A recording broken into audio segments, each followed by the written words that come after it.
नमस्कार। राज्य शिक्षा शोध एवं प्रशिक्षण परिषद बिहार पटना में आपका स्वागत है। बच्चों, जैसा कि हम पहले से भी पढ़ रहे थे कि पेड़ पौधों की दुनिया के बारे में, तो जो हमने पहले कक्षाओं में आप लोगों से चर्चा की थी, क्या धरती पे सिर्फ जंतु ही रहते हैं? क्या सिर्फ धरती पे जानवर मानव ही पाए जाते हैं? इसके अलावा भी कोई और सजीव चीज़ है?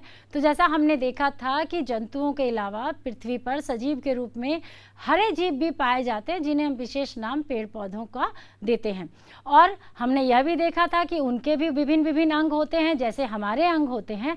तो आज हम उनके विभिन्न विभिन्न अंगों के कार्य और उनके स्थान के बारे में जानेंगे। तो सबसे पहले जड़ का, पौधे का जो सबसे पहला अंग होता है वो क्या होता है? जड़ होता है। तो हम लोग आज अपनी पहली गतिविधि में जड़ के विषय में जानेंगे कि जड़ कितने प्रकार के होते हैं और जड़ का क्या क्या काम होता है और किस पौधे में किस प्रकार के जड़ को देखा जा सकता है। तो जैसे कि आप देख रहे हैं कि मेरे पास में एक ये पौधा है जो टहनियों वाला पौधा है, और एक ये पौधा है जिसमें घास है, जिसमें कोई टहनी नहीं है। तो अब हम आसानी से इसके जड़ के अंतर को देख सकते हैं। अगर ये पौधा टहनी वाला है तो इसके जड़ में भी जैसे एक मोटा तना ऊपर जा रहा है, तो एक मोटा सा जड़ नीचे भी आ रहा है, और उसके साथ में जैसे पतली पतली टहनियाँ हैं, उसी तरह से उसके शाखाओं के जैसे जड़ भी निकले हुए हैं। अगर हम ऐसे जड़ को देखते हैं और ऐसे पौधे को देखते हैं, तो ऐसे जड़ को हम लोग क्या बोलते हैं? टैप रूट या मूसला जड़ बोलते हैं। वहीं पर जो दूसरा हमने देखा जिसके ऊपर कोई टहनी नहीं है, जो एक घास है, और आप देख सकते हैं कि इसमें कोई भी मोटी टहनी या इसकी शाखाएं नहीं हैं। तो आप नीचे भी इसके जड़ को भी आप देख सकते हैं कि जड़ में कोई मोटा जड़ नहीं है, कोई शाखाएं नहीं है, सारी की सारी जड़ें नीचे धागे के जैसे हैं। हर जड़ को हम आसानी से देख सकते हैं कि प्रत्येक जड़ जो है वो धागे के रूप में निकला हुआ है, इसलिए धागे के जैसा जड़ है। तो इस जड़ का नाम हम लोग रेशेदार जड़ या फाइब्रस रूट कहते हैं। अब ये तो हो गया जड़ के प्रकार, लेकिन कभी कभी हम लोग कुछ ऐसे पेड़ पौधे भी देखते हैं जिसके जड़ ऊपर की तरफ निकले होते हैं। जैसे आप यहाँ देख सकते हैं, ये हमारे पास तीसरे प्रकार का पौधा है जिसे हम लोग लत भी बोलते हैं या बेल भी बोलते हैं। लेकिन इसमें क्या देख रहे हैं कि इसके जड़ इसकी टहनियों से ऊपर की तरफ निकल रहे हैं। आप इसको ध्यान से देख, सारे जड़ ऊपर की तरफ से निकल रहे हैं। आप देख रहे हैं ये टहनी है, ये जड़ ऊपर की तरफ से निकले हैं। तो ऐसे जड़ जो अपने मूल स्थान में नहीं रह करके अन्य स्थानों यानी टहनियों से निकलते हैं, जैसे कि आपने बरगद के भी पेड़ में देखा होगा कि बरगद का जड़ ऊपर भी टहनियों से लटकता है, लेकिन वो सीधे रस्सी के जैसे लटकता है, जैसे यहाँ ये रस्सी के जैसा जड़ है। तो ऐसे जड़ को हम लोग एडवेंटिशियस रूट या उपस्थानिक जड़ के नाम से जानते हैं, क्योंकि ये अपने स्थान पर नहीं बल्कि अन्य स्थानों से निकल रहे हैं। जड़ मूलतः कहाँ होता है? जमीन के अंदर वाले हिस्से को हम लोग जड़ कहते हैं, जैसा हमने अपनी पिछली कक्षाओं में देखा था। तो हमारे पास एक जड़ ये रहा जिसे हम मूसला जड़ यानी टैप रूट कह रहे हैं। दूसरा जड़ हमारे पास ये है जो धागे के जैसा है, इसे रेशेदार या फाइब्रस रूट कह रहे हैं। रेशेदार जड़ का ही एक दूसरा रूप भी होता है जिसे उपस्थानिक जड़ या एडवेंटिशियस रूट के नाम से जाना जाता है। ज़्यादातर यह जड़ हम बरगद के पौधों में बहुत आसानी से देख सकते हैं, या इस तरह मनी प्लांट या पान के पौधों में भी, लत में भी हम इस जड़ को देख सकते हैं। अब हमारे पास जड़ आ गया, और हमने पिछली कक्षाओं में पढ़ा था कि पेड़ पौधे होते कितने प्रकार के। तो जब हम पेड़ पौधों की प्रकार करते हैं तो जड़ को आसानी से समझा जा सकता है। जड़ के लिए अगर हम पेड़ पौधों को देखें तो जो घास होते हैं, जिसे हम घास कह रहे हैं, जो पेड़ पौधों का एक समूह घास के रूप में जाना जाता है, तो घास के जड़ रेशेदार जड़ होते हैं। झाड़ियाँ जो कि छोटे पौधे होते हैं जिनकी तनाएं बहुत मोटी नहीं होती, जिन्हें हम झाड़ियाँ कहते हैं, उनके भी जड़ मूसला जड़ होते हैं। और जो बड़े पेड़ जिन्हें वृक्ष या ट्री के नाम से जाना जाता है, जैसे आम का हो गया, बरगद का हो गया, पीपल का हो गया, उनके जड़ को भी हम लोग टैप रूट यानी मूसला जड़ के नाम से ही जानते हैं। तो पौधों की जो हमारी तीनों कैटेगरी थी, तो तीनों पौधों की कैटेगरी में उनके जड़ भी अलग अलग प्रकार के होते हैं। अब जड़ के बाद दूसरा हिस्सा पौधे का क्या होता है? जैसे इस पौधे को हम देख रहे हैं, तो पहला हिस्सा हो गया जड़, दूसरा हिस्सा होता है तना, जो पौधे में ऊपर की तरफ होता है। अब ये तना कैसा होता है? जैसे ये झाड़ी के रूप में हम देख रहे हैं तो इसका तना पतला होगा, लेकिन आपने देखा है बड़े पेड़ जैसे आम, इमली, कटहल, बरगद, पीपल, इनके तने बहुत मोटे होते हैं, लेकिन झाड़ियों के तने पतले होते हैं और वो तने घास जैसे पौधों में नहीं पाए जाते हैं। तो तनों का क्या काम होता है? तनों का काम क्या होता है, आप इसको आसानी से यहाँ पर समझ सकते हैं कि अगर हम किसी तने का काम होता है वो जड़ से जुड़ा हुआ रहता है। और जड़ का काम हम लोग क्या देखे थे कि जड़ का काम होता है मिट्टी में से जल और खनिज लवण को लेकर के पौधों के ऊपर में देना। अब खनिज लवण को कौन ले रहा है? तो जड़ ले रहा है। और किसको दे रहा है? पौधों को ऊपर की तरफ। तो जड़ से पौधे में खनिज और लवण और जल का जो प्रवाह है वो किसकी मदद से हो रहा है? तो वह हो रहा है हमारे तने की मदद से। और हर पौधे का तना अलग अलग होता है। जैसे हम इस लत को देख ले, जो हमारी बेल होती है, इसके तने बहुत पतले होते हैं। इसे जब चाहे हम ऐसे करके तोड़ सकते हैं। आप देखिए, जब हमने तना तोड़ दिया तो हमें तना में से पानी देखिए दिखाई पड़ रहा है। देखिए ये पानी जो निकल रहा है, ये पानी कहाँ से आता है? तो जो जड़ पानी खींच रहा है और वही जड़ वो पानी तनों के रास्ते पत्तों और अन्य भागों में पहुँचाते हैं। तो जड़ का मुख्य कार्य क्या हो गया? पौधों के लिए मिट्टी से जल और खनिज लवण को लेना। दूसरा काम, पौधों को एक अस्थिर खड़ा करना, उसको क्या कहते हैं, सपोर्ट देना। और तीसरा काम क्या होता है? ये मिट्टी संरक्षण में मदद करता है। जैसा कि अभी हम लोग देख रहे थे कि पौधे जब उखाड़ते हैं तो उसमें मिट्टी फंसी हुई रहती है और जहाँ पे पौधे नहीं रहते वहाँ से मिट्टी गिर जाती है और ये बहुत सारी मिट्टी को बचाते हैं। तो जड़ के ये कार्य थे। अब हमारा जो भाग है तना, जिस पर अभी हम लोग चर्चा कर रहे थे, आप देखिए तना का मुख्य कार्य क्या हो गया? जड़ से पानी और खनिज लवण को लेकर के विभिन्न अंगों तक पहुंचाना। तने में ही पौधे के अन्य भाग लगते हैं, जैसे कि शाखाएं, पत्ते, फूल, ये सब किसके साथ है? तना। और तना हमेशा कहाँ रहेगा? ऊपर की तरफ, भूमि से ऊपर की तरफ, यानी सूर्य की किरण की तरफ ये जाएगा। और जड़ कहाँ जाएगा? वो नीचे की तरफ जाएगा। तो ये तो हमारा जड़ और तना था।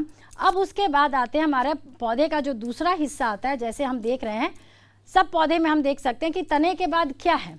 आप देख सकते हैं तने के बाद पत्ता है। अब क्या सभी पौधों के पत्ते एक समान हैं? नहीं, सबके अलग हैं। क्या सभी का रंग एक समान है? आप देखिए यहाँ कितने विभिन्न प्रकार के पत्ते हमारे पास में हैं, आप देख लीजिए। सारे पत्ते क्या एक जैसे हैं? देखिए एक ये अलग है, इसमें पीला रंग भी है और ये बहुत लंबा है। इसमें आप देखिए कुछ पीला रंग भी है और सफ़ेद रंग भी है। इसको देखिए कोई बहुत दूर दूर पर है, आप इसको अच्छे से देखिए। एक पत्ता यहाँ पर है, एक पत्ता यहाँ पर है। इसमें देख रहे हैं कि दो पत्ते एक दूसरे के अपोजिट में है, यानी उल्टी तरफ में। फिर ऊपर देखते हैं तो वो उसकी उल्टी तरफ में, लेकिन जोड़े में पत्ते इसमें लगे हुए हैं। अब इस पत्ते को हम देख सकते हैं कि इसके किनारी में एक अलग सा कट किया हुआ है, डिज़ाइन बना हुआ है, इसका अपना ही रूप है। अब ये पत्ता आप देखिए, ये हरा नहीं है, इसका रंग कैसा है? यानी जो पौधों के पत्ते होते हैं वो एक जैसे नहीं होते, कोई बहुत छोटे होते हैं और कोई बहुत बड़े होते हैं। अब इस पत्ते का आप देख सकते हैं, देखिए इस पत्ते का क्या बनावट है। क्या ये सारे दोनों पत्ते एक जैसे हैं? आप देख लीजिए। तो हम लोगों ने पिछले कक्षाओं में देखा था कि पत्तों का जो हरा रंग होता है वो किसकी वजह से होता है? जी हाँ, क्लोरोफिल की वजह से हरा रंग पत्तों में पाया जाता है। और पत्तों का मुख्य कार्य क्या है? पौधों के लिए भोजन बनाना। पौधों के लिए भोजन बनाना पत्ते का मुख्य कार्य होता है। लेकिन साथ साथ में हम लोग पत्तों के बारे में इस पार्ट में एक विशेष चीज़ पढ़ेंगे कि पत्तों में कुछ धारियाँ देखने को मिलती हैं। आप देख सकते हैं यहाँ पर जितनी भी हमारे पास पत्ते हैं, इनमें एक मुख्य प्रकार का जो है आप धारियों का डिज़ाइन आप देख रहे हैं और ये मिलता जुलता रहता है। कुछ पत्ते हैं जिनके तो एक जैसे लगते हैं, लेकिन कुछ हैं जो नहीं मिलते। जैसे आप यहाँ देख रहे हैं, इन दोनों पत्तों का जो धारी है वो एक समान है, यानी जालीदार। इस धारी को हम लोग सिरा विन्यास या वैनिशन कहते हैं। अपने अगर हम विज्ञान की भाषा में बोले तो इसे सिरा विन्यास या वैनिशन कहा जाता है। आप देख रहे हैं कि ये जो टैप रूट वाले पौधे हैं, जिनका जड़ जो है वो इस तरह का है, टैप रूट यानी मूसला जड़ वाले पत्ते, उनका जो सिरा विन्यास है वो जालीदार है।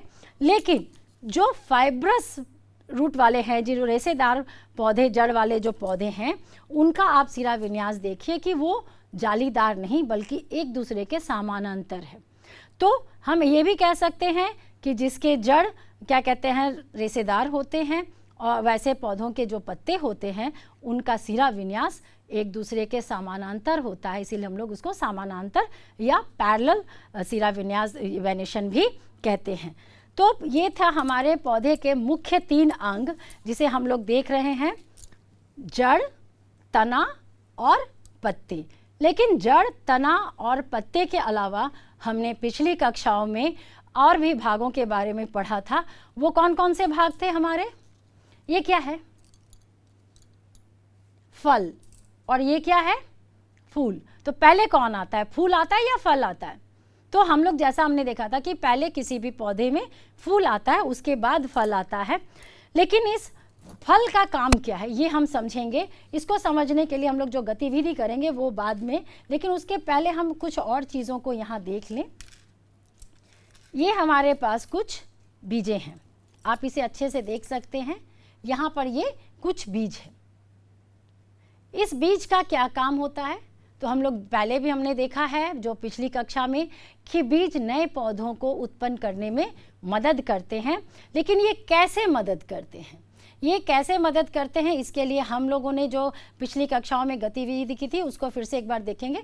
जब बीज को मिट्टी में डाला जाता है तो कुछ समय के बाद, 1 या 2 दिन के बाद उनमें अंकुरित होने लगते हैं और वो अंकुरन फिर आगे चल के पौधों में कन्वर्ट हो जाते हैं, यानी वो पौधे में परिवर्तित हो जाते हैं और वही पौधे फिर से बड़े होकर के फूल, फल और बीज के रूप में हमें बहुत सी चीज़ें देते हैं।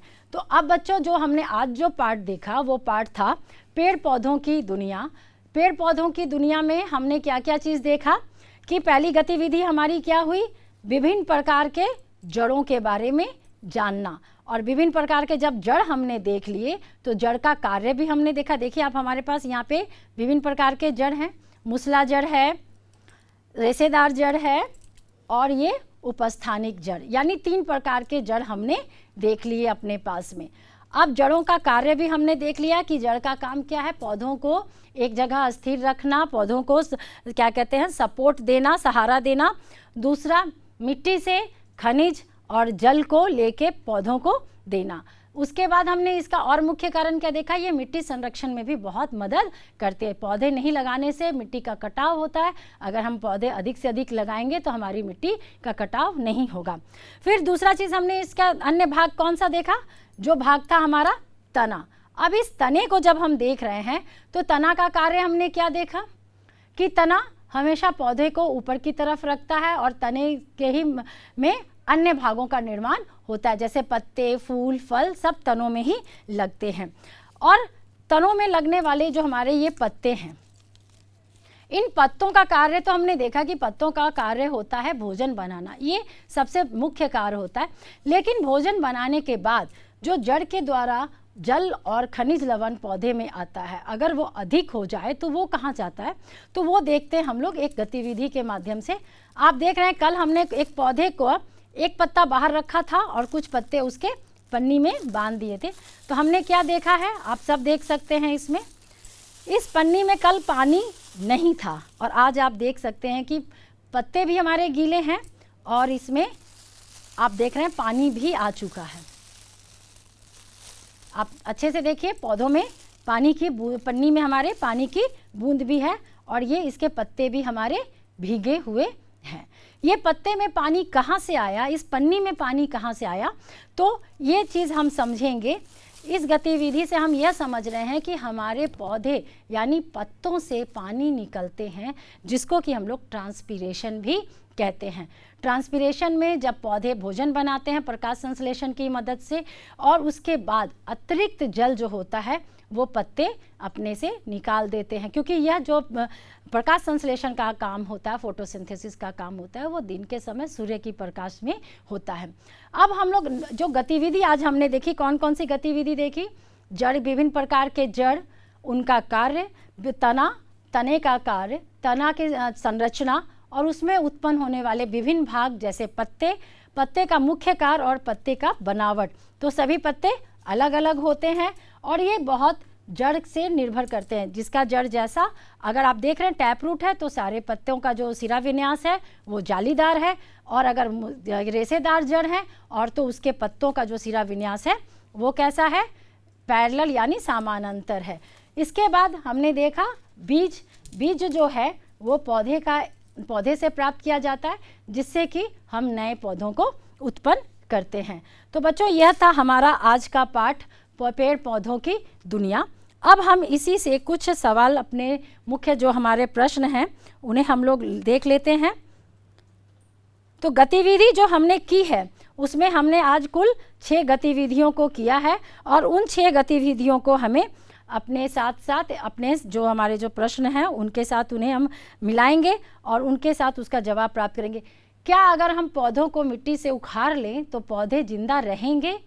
आप यहाँ देख सकते हैं कि अगर इस पौधे को हमने मिट्टी से उखाड़ लिया है तो इसकी क्या स्थिति हो गई। और ये पौधा जो अभी तक मिट्टी में लगा हुआ था, उसके पत्ते, और ये बिना मिट्टी वाला जो पौधा है उसके पत्ते हम देख रहे हैं कि अगर मिट्टी से हटा देते हैं तो वो पौधा मरने लगता है।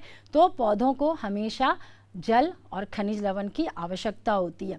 अभी बहुत देर से ये पौधे प्रकाश से दूर हैं, तो क्या इनमें प्रकाश संश्लेषण नहीं होगा तो ये जिंदा रहेंगे? नहीं, प्रकाश संश्लेषण भी बहुत ज़रूरी है, क्योंकि प्रकाश संश्लेषण की मदद से ही पौधे अपना भोजन बनाते हैं। क्या सभी पौधों में एक समान अंग होते हैं, सारे अंग होते हैं? तो हाँ, सभी में होते हैं, लेकिन कुछ ऐसे पौधे होते हैं जिनमें फूल खिलते हैं और कुछ ऐसे होते हैं जिनमें नहीं खिलते हैं। अब दूसरा प्रश्न हमारा, क्या सभी पौधे बीजों की मदद से उगते हैं? क्योंकि अभी हमने यह बात देखी कि बीज हमारे नए पौधों को उत्पन्न करने में मदद करते हैं, नए बीजों की ही मदद से नए पौधे उत्पन्न होते हैं। लेकिन क्या सभी पौधे बीजों से ही उत्पन्न होते हैं? तो नहीं, सभी पौधे बीजों से उत्पन्न नहीं होते हैं। कुछ ऐसे पौधे होते हैं जिन्हें हम उनके तनों या टहनियों की मदद से लगा सकते हैं। जैसे आप ये देख रहे हैं, ये एक पौधा है जिसका नाम क्या है? मनी प्लांट का पौधा है। इसके हर गांठ पर जड़ है, तो हम इसके तने को काट करके हर जड़ को अगर लगा दे तो हमारे पास एक नया पौधा तैयार हो जाएगा। इसको लगाने के लिए हमें बीज की आवश्यकता नहीं पड़ती। ये क्या चीज़ है? ये एक अड़हुल का फूल है। क्या इसमें फल लगता है? नहीं। तो इसका पौधे कैसे तैयार करते हैं? जी हाँ, पिछली कक्षाओं में हमने देखा था कि जब हम पौधों के कुछ ऐसे पौधे हैं जिनके टहनियों को काट कर अगर लगा दे तो उससे भी नए पौधे उग जाते हैं। तो बच्चों, यह था हमारा आज का पाठ, पेड़ पौधों की दुनिया, और इसके कुछ प्रश्न, बाकी प्रश्न हम फिर देखेंगे। इसके साथ साथ धन्यवाद।